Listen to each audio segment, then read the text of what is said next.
Então, bom dia, né, alunos e alunas do sexto ano. Eu sou a professora Joyce e essa aula ela é voltada, né, sobretudo para os alunos da EJA, né, da Educação de Jovens e Adultos. No caso, a gente está trabalhando aqui com o segmento do ensino fundamental, né, dos anos finais, que é o antigo secundário, né, que a gente chamava até por volta de 2004. Eu sou aluno do curso de licenciatura, segunda licenciatura em Pedagogia da Universidade Anhembi Morumbi, e essa é uma atividade proposta, né, para a disciplina de estágio curricular, certo? Então, o tema da nossa aula hoje vai ser fontes históricas, essa aula, né, que eu ainda não falei para vocês, é uma aula de história, onde nós vamos trabalhar aspectos que são importantes para o entendimento da história enquanto ciência e também, né, da história como disciplina, porque existe uma articulação entre o que é feito, né, dentro do ambiente acadêmico, das universidades, dos cursos de graduação em História, mestrado, doutorado, né, e pós-doutorado, e o que nós vemos no ambiente escolar, né? E qual é a relação que existe entre esses dois campos, professora? Justamente porque, né, o conhecimento histórico que é produzido dentro dos centros acadêmicos, dentro dos centros de pesquisa, eles chegam até nós através dos livros didáticos, né, que nós usamos. Aqui, especificamente, a gente está trabalhando com o livro do sexto ano, né, do Alfredo Bolo Júnior, na coleção História, Sociedade e Cidadania, né?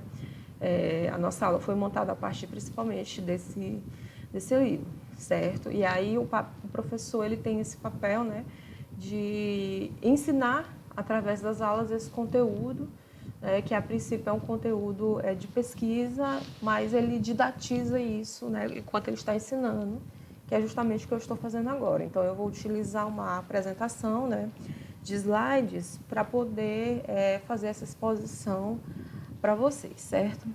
Então, eu não vou ficar aparecendo agora, né, por conta do programa que eu estou usando para fazer a gravação da sala, mas vocês vão ouvir minha voz e vocês vão me ver também através do cursor, né, que é essa setinha aqui que eu vou estar indicando para vocês a leitura de imagem, por exemplo, que tem bastante na nossa apresentação, certo? Então, vamos lá.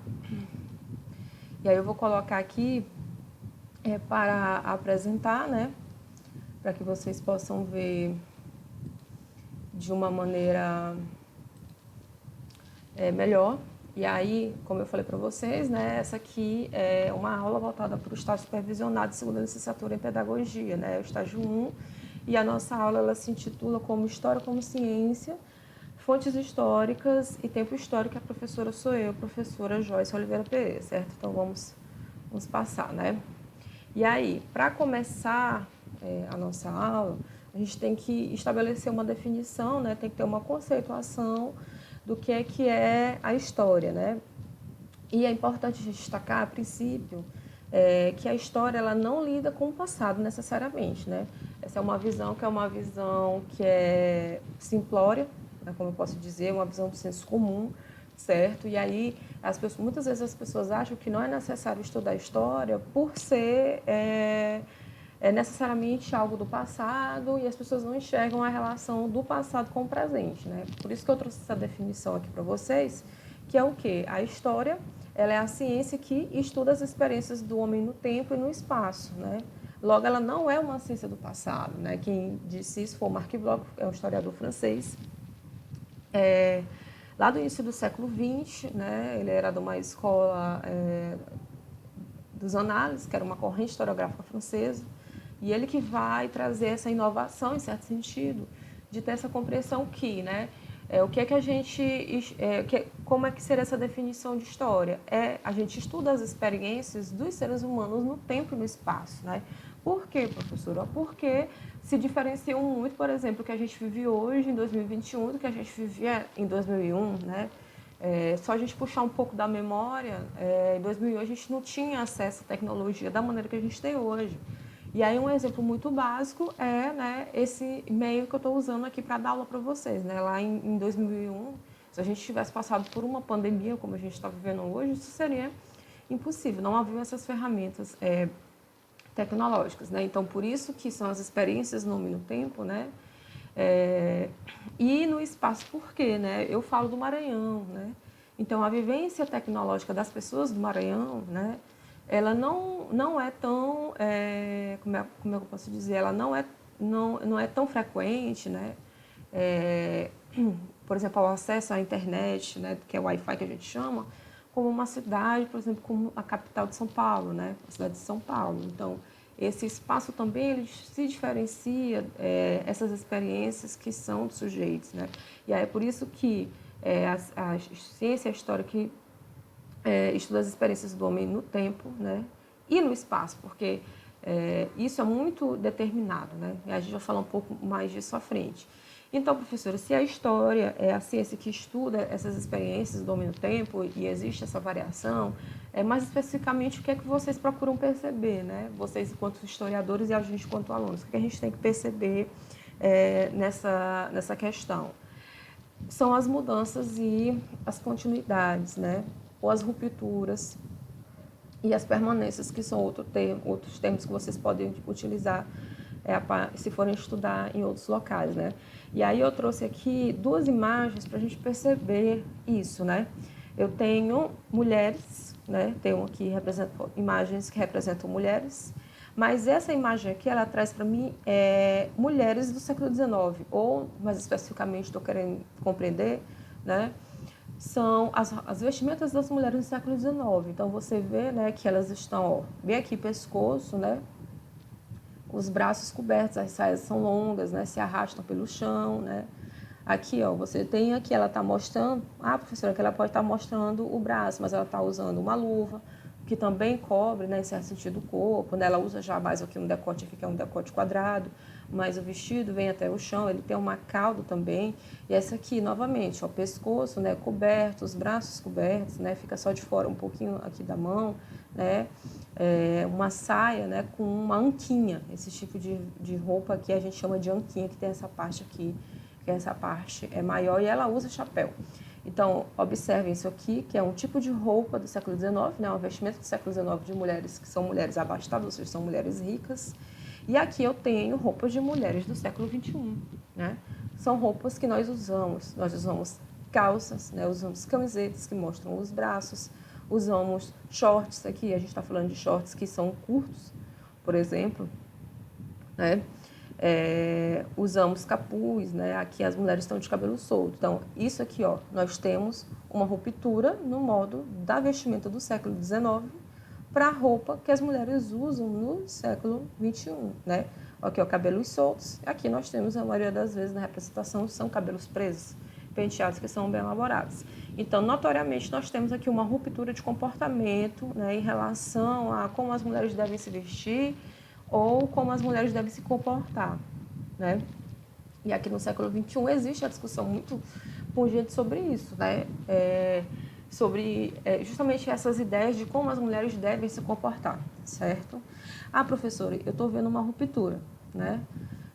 E o que é uma continuidade aqui que eu posso perceber também na mesma foto? Existe uma continuidade aqui? Sim, observe a questão do corpo, né?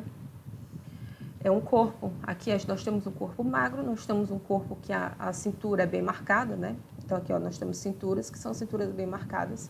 Elas utilizavam corselet, né? Somente para afinar essa cintura. E aqui nós temos a continuidade desse padrão, né? Nós temos mulheres mulheres magras, de cintura bem marcada. Aqui nós temos mulheres também que são mulheres magras, que em certo sentido a roupa, ela procura também marcar, né, essa cintura.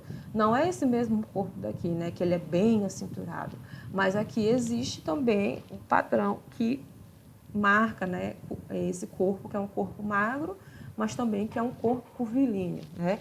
Então, a gente, enquanto aluno, enquanto professor, usando o pensamento, que é um pensamento crítico que vem da história, né, a gente pode fazer essas leituras, né? Dentro de uma mesma perspectiva, você pode observar rupturas de forma muito clara, né? Mas também você pode observar continuidades. E aí a continuidade aqui se relaciona especificamente a um padrão de beleza de um corpo feminino, certo? Aí vamos continuar aqui. Certo. A história sendo essa ciência que estuda os homens no tempo e no espaço, ela também se dedica a pensar como se dá a apreensão do tempo pelos sujeitos, né? E aí, o que é importante compreender? Que conforme as sociedades humanas elas foram se tornando complexas, né, quando a gente vai retrocedendo, falando da hominização, né, processo de hominização dos sujeitos, lá na que a gente conhece como pré-história, eles foram percebendo que existia uma exterioridade do mundo, né? Que a gente pode pensar aqui no tempo que é o tempo natural, que é o dia e a noite, as estações do ano. E aí, com o tempo, né, que é um processo de desenvolvimento cognitivo, eles começaram a aprender essa passagem de maneira individual e de maneira coletiva. E aí, principalmente na perspectiva da coletividade, né, isso acabou originando os calendários que nós conhecemos hoje, nós utilizamos, certo? E por quê, né? Porque cada sociedade, ela elaborou, né, calendários a partir da sua visão de mundo, né? Uma visão que é uma visão coletiva, em que eles servem para marcar ritos, né, momentos rituais, ritos de passagem, que são importantes para esses grupos sociais, certo? E aí, por que eu estou falando de cada sociedade elaborou calendário? Né? Porque nós temos diferentes tipos de calendários, né? E aí, o que revela, na verdade, que existe uma diferenciação, né, do que nós conhecemos, do acesso que nós temos a calendários, né, e do que nós conhecemos sobre o que as sociedades elaboraram de calendários. Tá? Então, existe uma diferença. Não existe um calendário, existem vários calendários, né, e vários calendários historicamente datados, historicamente utilizados. Tá? Aí, por isso que eu trouxe esses calendários aqui, né, para a gente perceber essa diferença. Esse aqui é o calendário, que é o calendário chinês, né? Há um conhecimento sobre o calendário chinês, é um calendário que é muito comentado, às vezes quando tem na televisão, que existe uma festa, né? Então, vocês observem aqui, nós temos, né, 2007, 18, 19, 20, 21. Então, aqui nós, no calendário chinês, nós estamos quando, né? Nós estamos no ano do boi, né? E ano que vem, que é 2022, a gente vai estar no ano do tigre, né? Então, eles elaboram esse calendário, o calendário deles dessa forma. E hoje, né, com o calendário que nós usamos, que é o gregoriano, que vamos falar depois, né? O calendário chinês, ele se adequa, né, ao calendário gregoriano nesse sentido, de nós termos o entendimento que 2021 é o ano do boi, tá? Também eu trouxe esse calendário aqui, que é o calendário maia, né? Aqui vocês podem perceber que é um calendário circular, né, onde nós temos imagens que se referenciam ao mundo maia. E aqui no meio a gente tem, né, o Deus Sol com a faca na língua, que é a chamada Quatlicue, que era uma faca que os maias produziam a partir de uma pedra vulcânica que era muito cortante, né? E aí, os maias tinham o entendimento que o mundo era feito de sangue e de ossos, né? E isso bem aqui está registrado, por exemplo, né? A faca aqui na língua, né? E é por que eu trouxe o calendário maia como um exemplo. O calendário maia ele foi muito falado no ano de 2012, né? Que os maias teriam feito uma previsão de que o mundo ia acabar, né? E aí até fizeram um filme sobre isso, mas qual é a confusão, né? Os maias, eles não tinham uma concepção de fim do mundo como a gente tem, né? Que a nossa concepção de mundo, ela vem do cristianismo, né? Os maias nem chegaram a ter contato com os europeus, no caso com os espanhóis. Então, eles não puderam elaborar uma ideia, que é essa ideia de fim de mundo. Os maias acreditavam que a cada 72 anos o mundo mudava, né? E aí, 2012 seria um desses pontos de mudança do mundo, certo? E aí, pessoas que têm uma leitura do tempo, né, na perspectiva judaico-cristã, elaboraram essa teoria, que é uma teoria que não condiz com a sociedade maia, que eles teriam previsto esse fim de mundo, né? E aí o mundo não acabou, como a gente pode ver, por isso que eu estou aqui explicando isso para vocês. Aqui embaixo eu trouxe o calendário gregoriano, né, que é o calendário que nós usamos, que aí ele foi estabelecido em 1582, substituindo o calendário juliano, que era do tempo do Júlio César, imperador de Roma, né? Aí vocês podem me perguntar, professora, qual é a diferença do calendário do Júlio César, né, o calendário juliano, para o calendário gregoriano, que é o calendário que nós usamos? É uma diferença de 13 dias, né?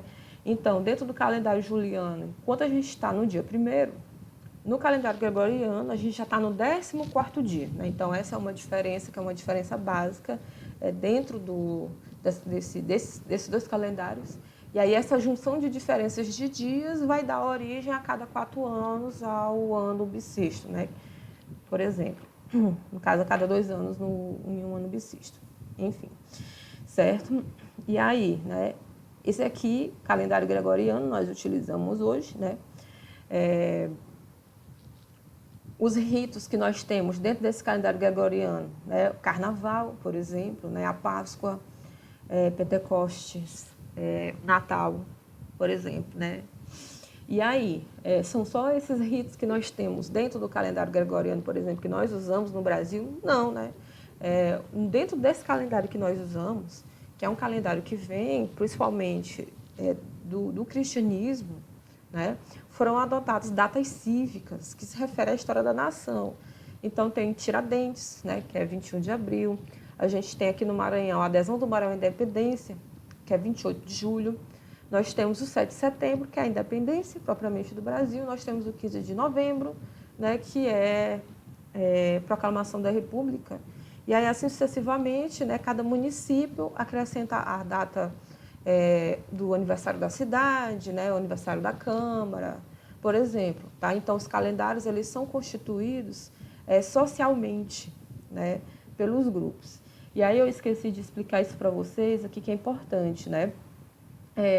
Os calendários, eles marcam de forma objetiva, né, essa passagem do tempo, esses ritos e essa passagem que é importante para esse grupo social, né? Por quê? Porque você consegue enxergar materialmente os calendários e consegue, por exemplo, organizar a sua vida conforme o calendário, se tem um feriado, né? Se não tem um feriado, tá? Então, os calendários, eles são formas objetivas de compreender, né, ou apreender a passagem do tempo, certo? Aí vamos aqui. Do mesmo jeito que eu falei que os calendários representam, né, uma maneira objetiva de representar essa passagem do tempo, ou de como as pessoas elas lidam com o tempo, que é o tempo que passa, né, que é o tempo que decorre, e o tempo ele é muito importante para a história, né? Sem o tempo é antropologia, é sociologia, né? É filosofia, não é história, tá? O tempo ele também pode ser subjetivado pelos indivíduos. Como assim, professor? Eu não entendi. Subjetivado no sentido de como que eu lido, né, com o tempo a partir das minhas experiências, né? Aí eu até coloquei aqui. O tempo pode ser subjetivado pelos indivíduos a partir de suas experiências pessoais. Assim, elas são memórias individuais que podem vir se constituir, né, em memória coletiva de grupos, né? Aí, por exemplo, um evento, um acontecimento que foi experimentado, que foi experienciado por um grupo de pessoas, né?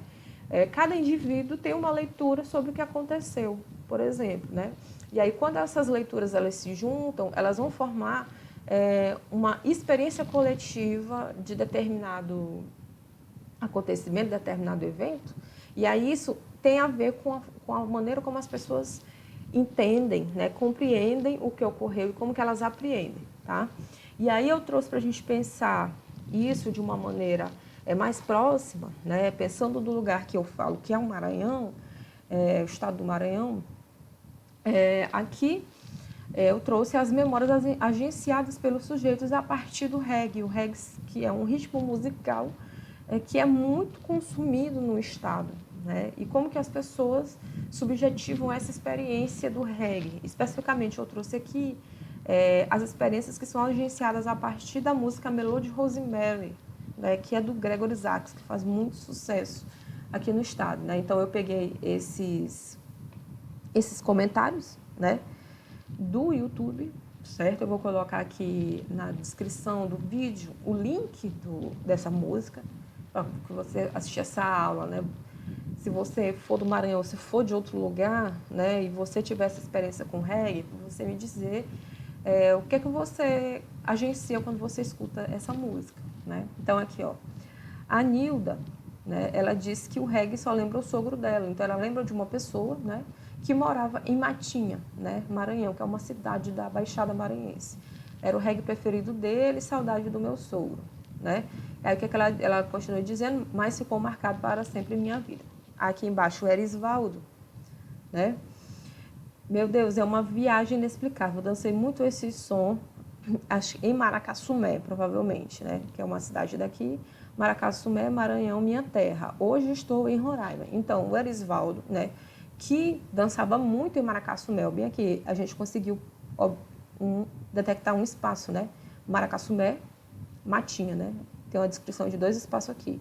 Hoje estou aqui em Roraima, então ele não mora mais no Maranhão, mas isso não significa que ele cortou relações, né, com o Maranhão. Quando ele escuta o reggae, né, qual é a experiência subjetivada dele, né, com o reggae, o leva de volta para a cidade dele, que é a cidade provavelmente de Maracassumé, aqui, que já é quase na região da Amazônia, né?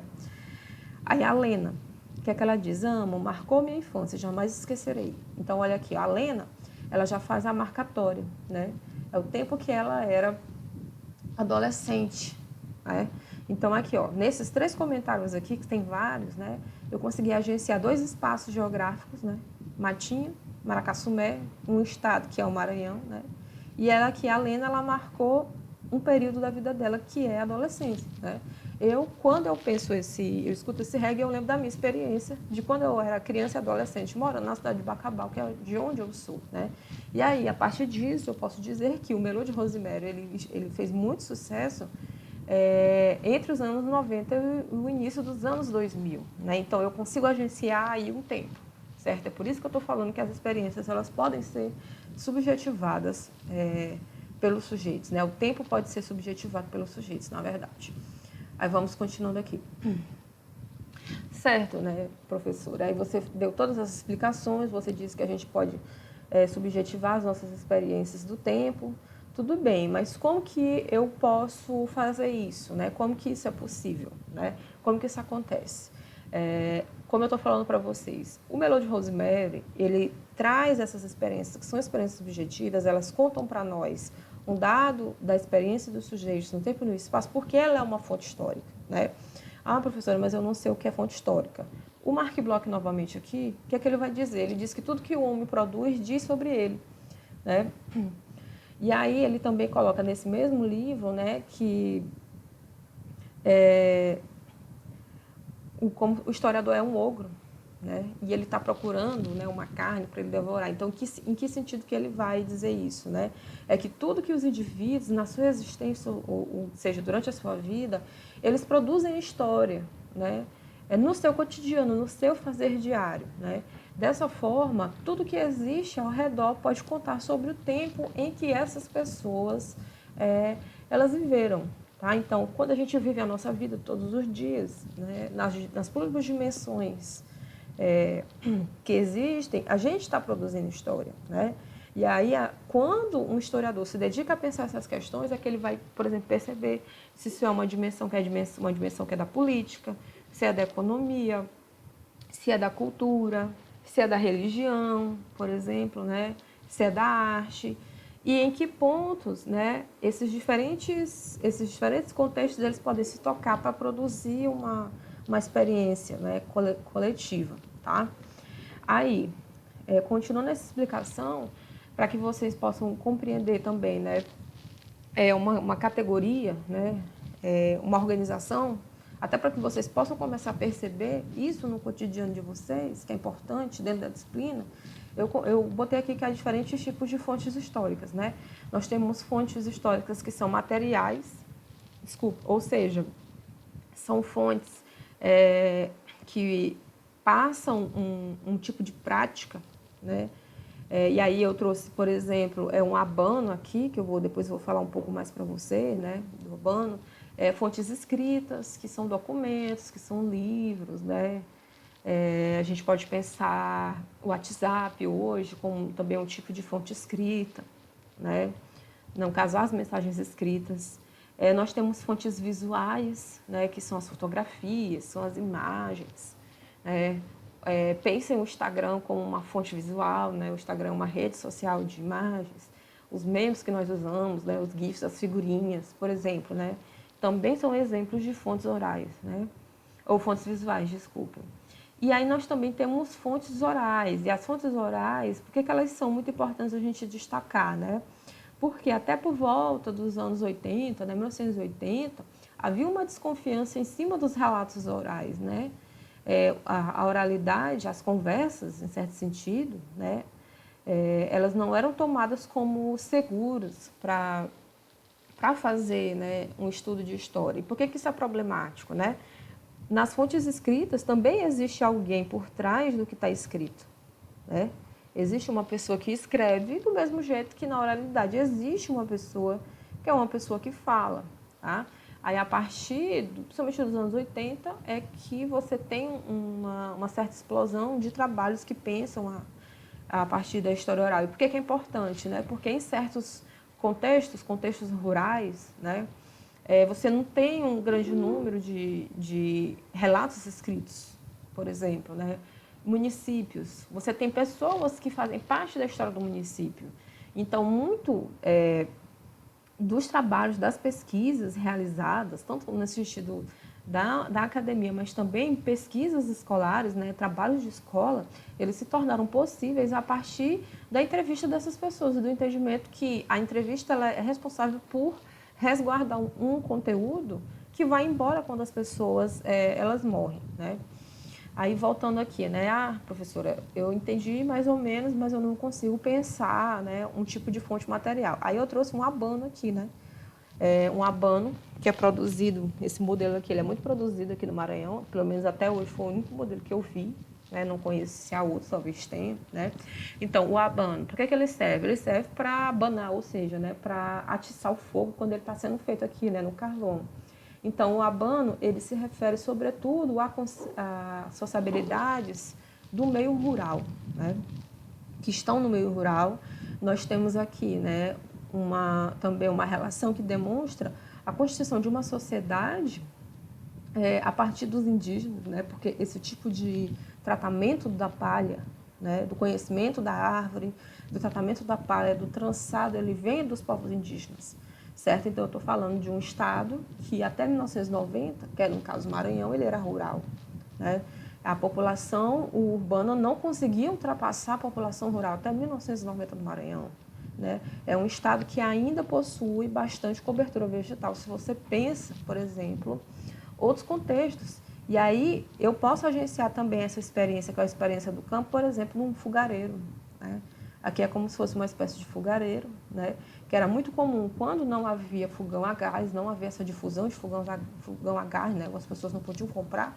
Mas, por exemplo, hoje, as pessoas têm fogão a gás, mas isso não significa que as pessoas deixaram de usar um fogareiro, né? Usar carvão, que é o carvão de coco-babaço, que a gente usa bastante aqui, ou deixaram de usar o abano, né? Lembra da ruptura da continuidade? Pois a gente pode perceber essas rupturas e as continuidades, né? Também dentro desse processo aqui, onde eu comecei falando do abano.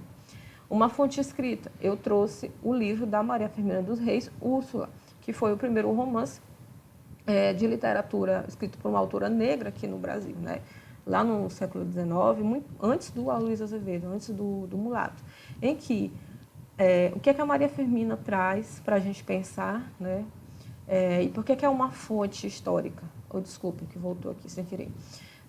Por que é uma fonte histórica? Porque Maria Firmina dos Reis, como uma mulher negra, ela foi a primeira autora que deu voz aos escravizados, né? Os senhores são silenciados dentro do texto e ela deu voz aos escravizados, né? Eles têm nome, eles têm histórias, eles que contam a história, né? Eles que vão seguindo essa narrativa, tá? E aí, o que é que eu posso trazer para além disso a partir de Úrsula como uma fonte escrita?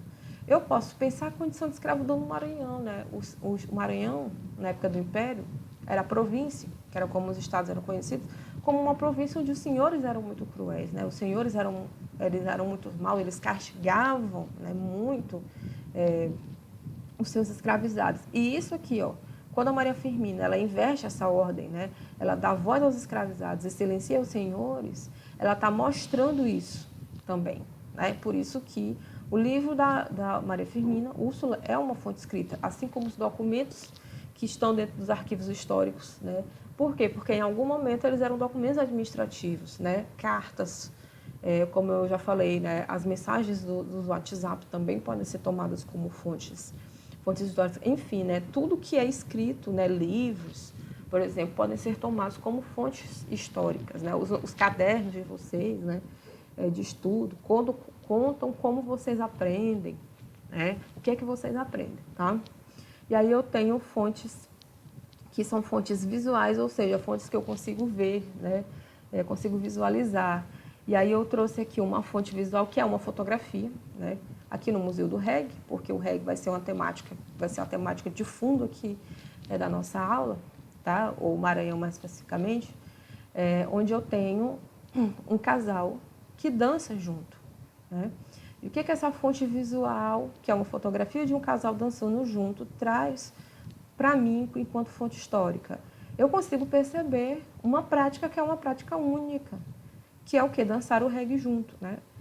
Talvez, para quem não for do Maranhão, né? Talvez esteja vivendo isso pela primeira vez, mas a gente que é aqui do Maranhão, a gente sabe que a gente dança reggae junto. E o que é essa fonte histórica visual de um casal dançando reggae pode me contar? Além de ser uma prática única, né, que na Jamaica não se dança junto, na Bahia não se dança junto, em São Paulo não se dança junto, que são outros estados onde tem uma preponderância do ritmo reggae, isso aqui está relacionado à sociabilidade do Maranhão, né, na década de 60, 50, né, e 70. Por quê? Porque aqui no Maranhão sempre houve uma preferência por ritmos caribenhos, né, lambada, bolero, merengue, que eram dançados juntos. Então, nos anos 70, quando o reggae chega, né, que ninguém sabia nem que era esse nome, que era conhecido como ritmo do Jimmy Cliff a princípio, que era um cantor que fazia muito sucesso, as pessoas começaram a continuar dançando junto, né? E aí é por isso que hoje, aqui no Maranhão, nós só dançamos reggae, né? Reggae junto. Então, olha o tanto de informação que essa fotografia trouxe para mim, né? Mas também isso tem a ver com as perguntas que eu faço, né, para ela, tá? Aí bem aqui eu trouxe também, né, a capa do Melô de Rosemary, né, que eu estou falando para vocês já faz um tempo, né? E eu vou colocar o link, esse aqui é o link do vídeo, mas é só você botar, né, Melô de Rosemary aí no YouTube que você vai conseguir encontrar qual é a música, mas eu vou deixar aqui o link do vídeo, tá na descrição. Então, o Melô de Rosemary, que é uma fonte oral, porque é uma música, né? Ela consegue trazer informações para a gente, né, sobre essa experiência do Maranhão, por exemplo, que foi o que eu falei aqui, né, nessa página aqui, voltando um pouco, só para exemplificar, ó, matinha, né, se refere a uma pessoa próxima. Então, essa família, provavelmente, né, elas têm muita sociabilidade, né, a partir do reggae, por exemplo, né. Esse moço aqui, o Erisvaldo, que ele fala da cidade dele, Maracassumé, e quando ele escuta o reggae, ele está em Roraima, quando ele escuta o reggae, ele lembra de onde ele é. A Lena, né, que fala que isso marcou marcou a adolescência dela. E até eu mesmo expliquei para vocês, né, isso, que quando eu escuto o melô da Rosemary, né, que é o Gregory Isaacs, eu lembro de Bacabal, né, eu lembro do tempo que eu era criança, que eu era adolescente, porque perto da minha casa tinha um clube de reggae, né? E aí essa música, ela sempre tocava, né? Ela sempre era a música que começava as festas. Então, quando eu escuto o melô da Rosemary, eu lembro da sexta, né? Das sextas, que é quando começavam as festas. Eu lembro dos sábados e eu lembro dos domingos, né? Porque geralmente era a música que iniciava, né? E era a música que puxava, né, aquelas pessoas dentro das festas, né? Puxava os regueiros. E aí, continuando aqui, né? O que é importante também a gente continuar discutindo, né? Se eu falo para vocês que a história é a ciência que estuda os homens no tempo, né, que estuda os homens no espaço, que se dedica a pensar as experiências dos sujeitos, né, dentro dessas dimensões, e que tudo que os seres humanos produzem durante a sua existência, né, isso se torna uma fonte histórica, e que eu posso interrogar, né, essas fontes históricas e, a partir delas, produzir informações, né, que são informações que falam desses sujeitos no tempo e no espaço e sobre as suas experiências, é porque existe uma mudança que é muito importante em relação a como é entendido quem produz a história, né? E aí, quem produz a história é chamado de sujeitos. Sujeito histórico no singular ou sujeitos históricos no plural, né? E aí vamos compreender aqui uma coisa que é importante, né? Eu coloquei bem aqui no começo, né, que ao contrário do século XIX, onde somente eram considerados sujeitos históricos, somente aqueles que fazem a história, né? Grandes nomes. E aí eu deveria ter colocado esses grandes nomes aqui entre aspas, né? Que quando eu falo esses grandes nomes, eu estou falando de quem, né? Eu estou falando de generais, eu estou falando de reis, né? Eu estou falando de presidentes, né? Eu estou falando de coronéis, né? Se eu penso em outro sentido. Então, eu estou falando de sujeitos que são considerados grandes vultos da história, né? São heróis, vou colocar em outro termo, são sujeitos que são considerados heróis de uma história, de um país, né? Por exemplo, tá? Então, quando eu falo isso, pensem quais são os sujeitos que a gente agencia, né? Que a gente lembra quando eu penso assim, quem são os heróis da história do Brasil, né? Então, a gente tem sujeitos determinados para pensar esse processo. E aí, no século XIX, era assim que havia a construção da narrativa da história, né? Por quê, professor? Porque nesse momento, no século XIX, nem todo mundo tem acesso à escola. A escola ela é só para poucas pessoas, né? Poucas pessoas que podiam pagar, porque não havia ensino público nesse período, na Europa nem no Brasil. Então, poucas pessoas que podiam ter essa formação, que era uma formação que a gente chama fundamental, hoje médio e superior. Então, esses sujeitos vinham de um lugar que era um lugar diferenciado, né? Era um lugar de pessoas que tinham posses, eram pessoas ricas ou pessoas abastadas, e eles entendiam a história a partir desse lugar, tá? E aí, por isso que eu estava falando lá no começo da aula que entender quem que está escrevendo, né? Ou quem que está falando, é importante para pensar qual é o tipo de história que a gente está estudando, né? Ou a história que está sendo mostrada, por exemplo, na televisão, tá? E aí, por isso que esses sujeitos, eles consideravam generais, reis, né, presidentes, heróis da nação, apenas um número muito pequeno de pessoas, né?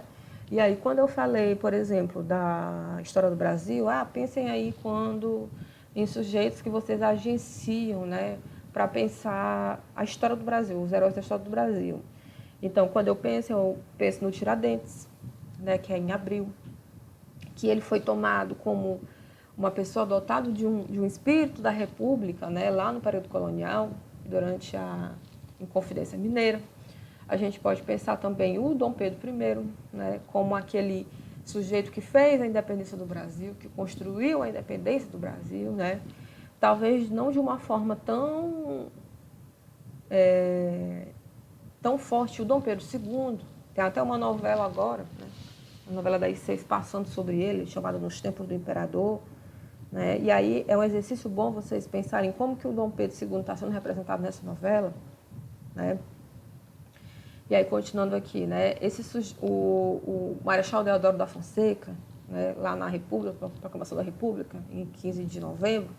Então, a gente puxa poucas pessoas, né? Para pensar quem são os heróis da nação.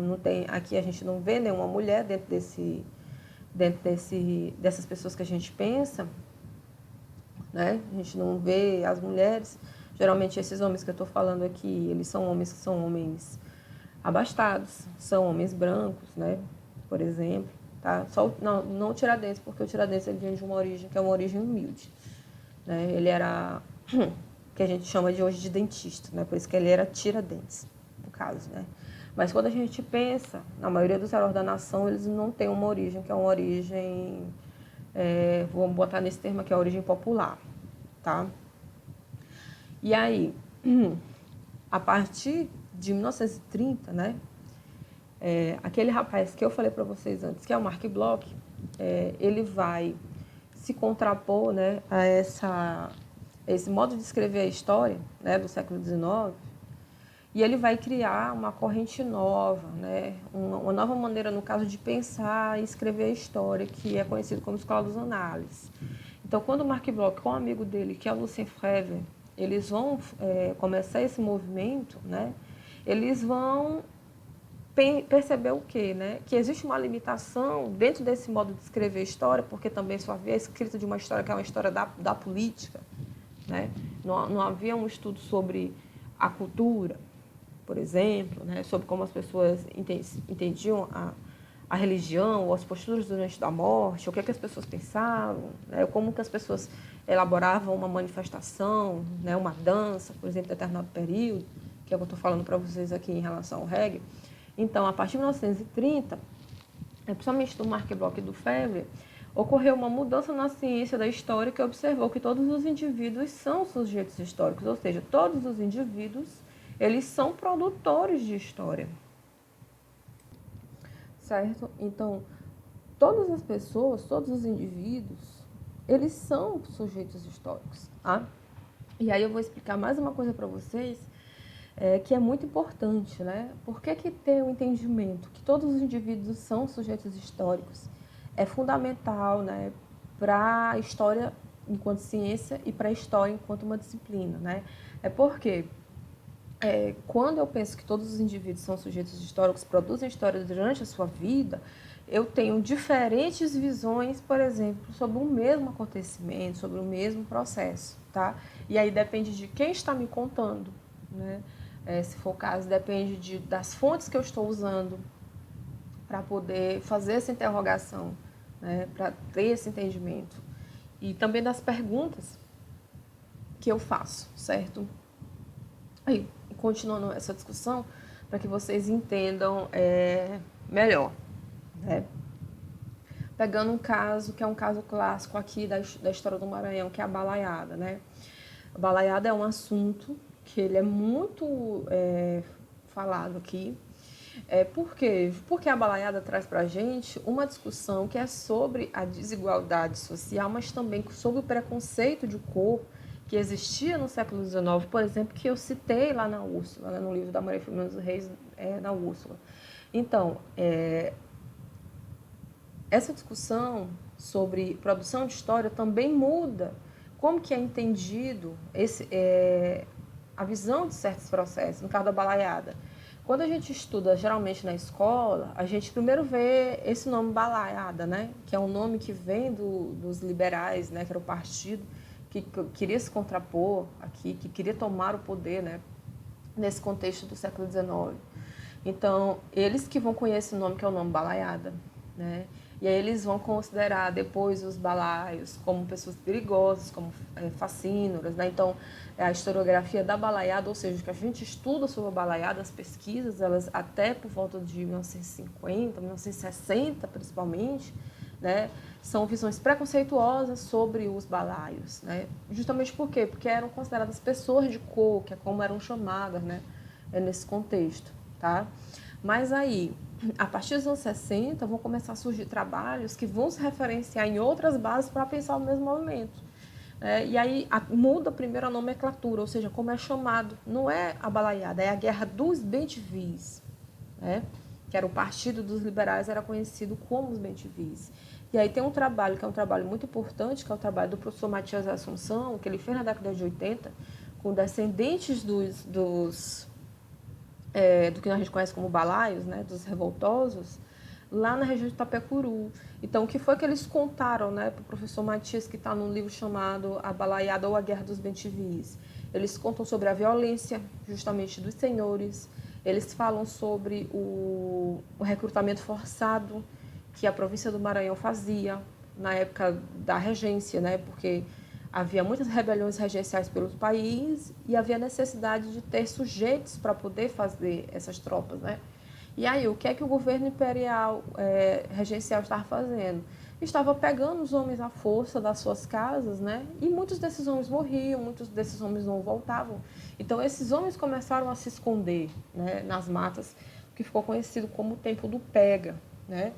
E aí, tanto que quando esses descendentes dos revoltosos, eles vão agenciar, né, essas experiências da violência da escravidão, né, e por que foi tão avassalador o movimento da balaiada, é que você vê outra história, né? Então, quando a gente vê, geralmente, o Duque de Caxias como herói, a gente chama isso história vista por cima, né? Ui, desculpe, outro aqui. História vista de cima, né? Porque o que foi que o Duque de Caxias fez? Ele massacrou, né, os revoltosos. Os bem-te-vis, os liberais, quando eles perceberem que essa grande massa de revoltosos, quando ela vem do interior, que ela vem de Caxias, ela vem com força total para mudar todo esse sistema, eles vão trair, né, o Negro Cosme, por exemplo, que era o líder dos revoltosos, e o Duque de Caxias vem e massacra os balaios, né? Vou até colocar aqui um vídeo para vocês aqui sobre isso, né, que é uma animação, uma história de amor e fúria, tá? E aí eles massacram os balaios, né? E aí nessa historiografia, nessa história que é vista de cima, quem que é o herói? É o herói que é o Duque de Caxias, né? E nessa história aqui, né, que eu estou falando, que são dos quilombolas, por exemplo, né, que vão contar sobre a violência da escravidão no Maranhão e desse recrutamento forçado e da violência empreendida pelas tropas que matavam os filhos, né, dessas pessoas, é uma chamada história vista de baixo, né? E aí quem é o herói da história vista de baixo? É o Negro Cosme, tá? Aqui é o Duque de Caxias, patrono do Exército Brasileiro, e aqui é o Negro Cosme, que foi enforcado, né? Mas não significa que ele não seja um herói para as pessoas, né, que observam a partir disso aqui, né, da dificuldade que as pessoas viviam no século XIX e hoje também ainda da continuidade da exclusão da população negra no Maranhão, tá? Aí, para vocês entenderem a importância de pensar os indivíduos como sujeitos históricos. Por quê? Porque quando eu mudo a ótica de quem está falando, eu mudo também a experiência, né? Como que isso é entendido, né? Então, as mulheres têm um modo de experienciar as coisas, as mulheres de São Luís experienciam de um jeito, as mulheres do interior experienciam de outra forma, uma mulher branca, como eu, entende as coisas de uma forma, uma mulher negra entende de outra forma, tá? A mesma coisa para os homens, né? Então, as experiências dos homens são baseadas a partir do lugar que elas estão também, né? A partir de como elas são lidas socialmente. As experiências de homens brancos são diferentes das experiências de homens negros, as experiências das crianças também, né? E de como que as crianças entendem determinado processo. Por exemplo, né? Daqui a alguns anos a gente vai ter pesquisas que vão falar sobre como que as crianças ou como que as pessoas de maneira geral viram a pandemia, né? Pandemia do Covid-19, tá? E aí também a idade também é importante, né? Eu falei criança, tem um adolescente, tem um adulto, tem um idoso, né? Como que uma experiência ela pode mudar a partir da visão daquela pessoa e da idade daquela pessoa que conta, tá? Aí vamos aqui. E aí, se todos os indivíduos são sujeitos históricos, né? Aqui entra uma questão que é uma questão muito importante. O cotidiano, ou seja, as práticas diárias, né, das pessoas, elas são produtoras do tecido que produz a história da humanidade, né? Então, todos os dias, né, quando a gente dorme, a cama que a gente dorme, ou se você dorme em rede, né? E aí quando você acorda, como que sua casa é, né? Se sua casa é de alvenaria, se sua casa é uma casa de plástico, se sua casa é uma casa de... Você mora no prédio, né? Ou se você mora num conjunto de apartamentos, enfim, como é que é a sua rua, o que você toma de café da manhã, se você toma o café da manhã, e aí a roupa que você veste, se você vai de bicicleta, se você vai de moto, se você vai de carro, se você vai de ônibus, o que você faz, como você faz, o que você almoça e assim, pense aí a sua vida durante o dia, tudo isso produz a história da humanidade, né? Todas essas são práticas do tecido que produz a história da humanidade. A música que você escuta, né? Onde que você escuta essa música também é produtora desse tecido da história da humanidade, tá? E aí é importante eu frisar aqui, quando a gente vive a nossa vida, vive o nosso cotidiano, a gente não está pensando, eu vou sentar bem aqui e vou produzir história agora, né? Isso pode acontecer com algumas pessoas, quando você pretende, por exemplo, contar a sua vida, né? Para que não seja esquecido, tá? Mas quando a gente está vivendo a nossa vida, vivendo o cotidiano, a gente não produz isso de forma intencional, né? São os historiadores que vão observar as mudanças e as rupturas nas experiências no tempo e no espaço como fontes históricas, como coisas que podem contar, né, objetos, práticas que podem contar para a gente um comportamento de um grupo social, né, em determinado período, tá? E isso é feito a partir da agência dos sujeitos históricos, tá? E aí, os sujeitos históricos, eles podem ser de dois tipos, que é um sujeito histórico individual ou um sujeito histórico coletivo. E aí eu trouxe mais uma vez o exemplo do Regner. Olha, sujeito individual. Esse senhor aqui, ó, ele é um sujeito individual. Por quê, né? Observe aqui, ele está com a camisa, ele está com a pulseira, ele está com a boina.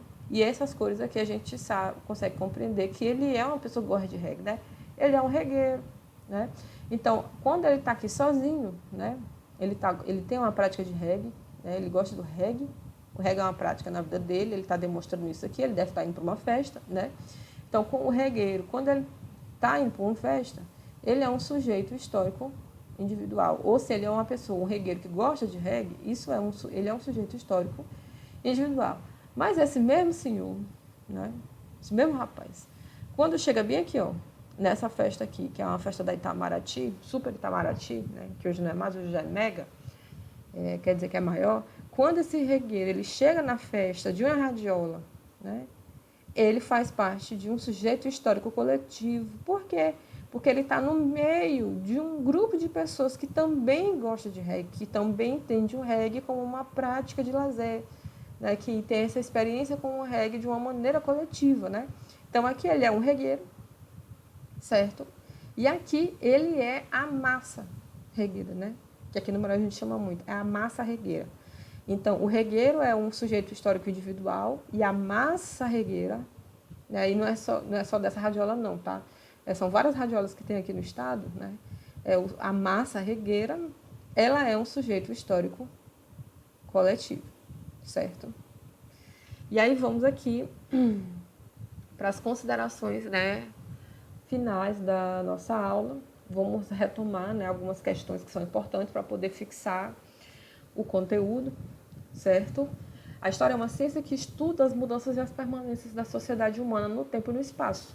E aí, como nós vimos, né, existem comportamentos que se alteram, existem comportamentos que continuam, mas de outra maneira, na sociedade humana, né, em determinado tempo, determinado espaço. É por isso que a gente não vive como a gente vivia no início dos anos 2000, como os nossos pais, no caso, nossos avós, né, viviam lá há 50 anos atrás, né, ou os nossos tataravós lá no século XIX, né, é porque ocorreram mudanças durante esse período, mas também tem coisas que permaneceram, né, por exemplo, eu estava falando do abano, né, o fogareiro, então, são exemplos de permanência, como a gente usa isso.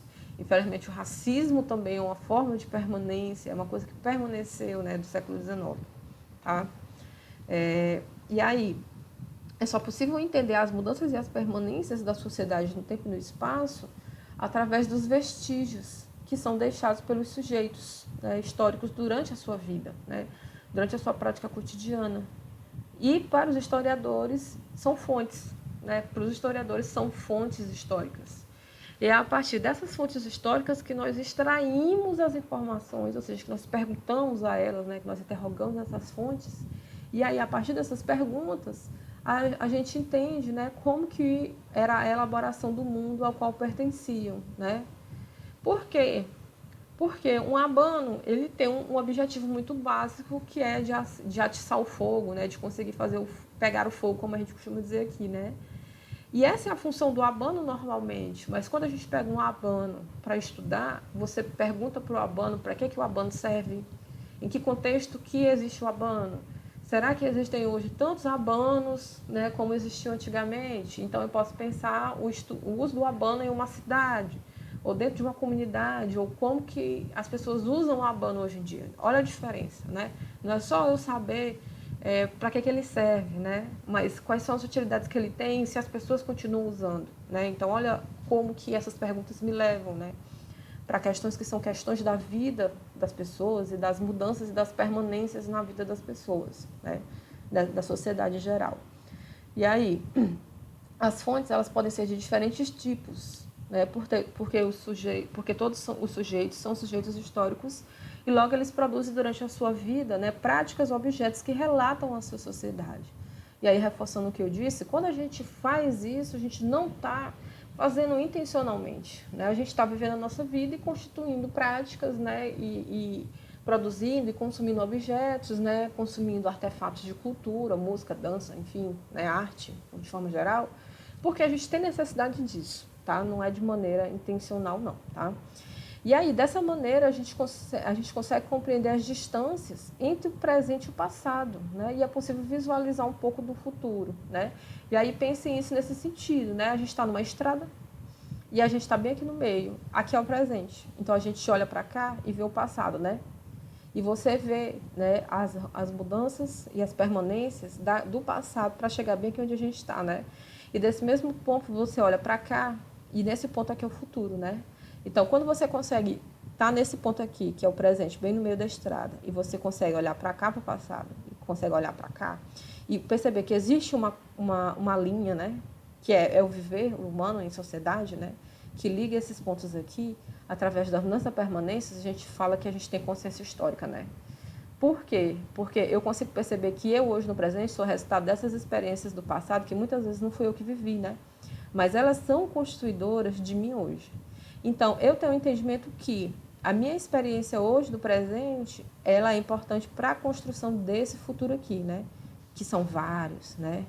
E aí vamos pensar isso, uma sucessão de pessoas, né? Temos várias estradas aqui e temos várias pessoas. E todos esses sujeitos, eles juntos, eles elaboram um caminho, né? Então, se elabora um caminho único que costura o futuro, né? Que acaba sendo, em tese, um futuro único, desculpem, para todo mundo, tá? E aí é por isso o entendimento que eu sou um sujeito histórico na minha prática e todo mundo é um sujeito histórico na sua prática. E é essa ação coletiva que determina que aqueles futuros vão se tornar um futuro, né? Que a gente pode experienciar, a gente pode viver, né? Ou os nossos filhos, nossos netos, nossos descendentes vão viver, tá? E aí por isso que é importante, né? Estudar a história. E aí, voltando aqui, é possível visualizar um pouco do futuro que queremos construir, pois ao conseguir observar o cotidiano historicamente, nós percebemos que somos responsáveis pelos rumos que a sociedade terá, né? Aí, ao contrário do que muitas vezes se imagina, né? Quando a gente consegue entender para que a história serve, né? Que às vezes é muito difícil, é muito distante, mas quando a gente pensa nessas questões do cotidiano, né? É mais fácil, a gente consegue entender, né? Por que certas coisas são importantes serem feitas ou não, né? E aí aqui são algumas das referências que eu usei, né, para a nossa aula. A gente já está aqui chegando, né, quase ao momento final, né? Eu vou voltar aqui para conversar, ter uma última mensagenzinha com vocês, né? Então, eu espero que vocês tenham gostado da aula, que vocês tenham entendido, né, o conteúdo e um pouco da importância do ensino de história dentro da vida das pessoas e que vocês consigam fazer esse exercício, né? História é muito do lado... História não é decoreba, história é uma reflexão que a gente faz sobre essas experiências que nós muitas vezes não vivemos, né? Por isso que a gente estuda períodos que são períodos muito recuados, né? Mas também a gente traz discussões que são discussões para o presente, de pensar como é que essas experiências do passado elas constituem nosso tecido, que é o nosso tecido social, né? E a importância disso para pensar um futuro, né? Como eu falei, são vários que vão se juntar em uma linha só e construir, né, a história das sociedades, né? Então, um exercício, né, que é importante, se vocês puderem fazer, é identificar fontes históricas, né, dentro da sua vivência, por exemplo, né, e conseguir elaborar perguntas, por exemplo, e ver o que elas têm para te contar, né? Então, uma das coisas mais importantes da história é isso, né? Observar historicamente o seu cotidiano, né? Fazer leituras baseadas na história para poder pensar os diversos aspectos da vida, a notícia do jornal, né? A notícia do Instagram, né? O blog, por exemplo, tá? E Qualquer coisa, né, como eu falei, eu vou botar aqui a descrição do vídeo, da música do Gregory Isaacs, e aí eu gostaria, se possível, que vocês me contassem qual é a experiência que vocês têm quando vocês escutam aí o Melô da Rosemary, né? Aqui no Maranhão é uma música que é uma música muito pungente, muito potente, e eu espero que vocês tenham gostado da aula, né? Eu vou finalizar aqui, né? E aí, reiterando mais uma vez, essa é uma aula para a disciplina de estar supervisionado do curso de Pedagogia da Universidade Anhembi Morumbi, né? Voltada sobretudo para o público da EJA, né? Então, muito obrigada por assistir o vídeo até o final, né? E até mais. Tchau.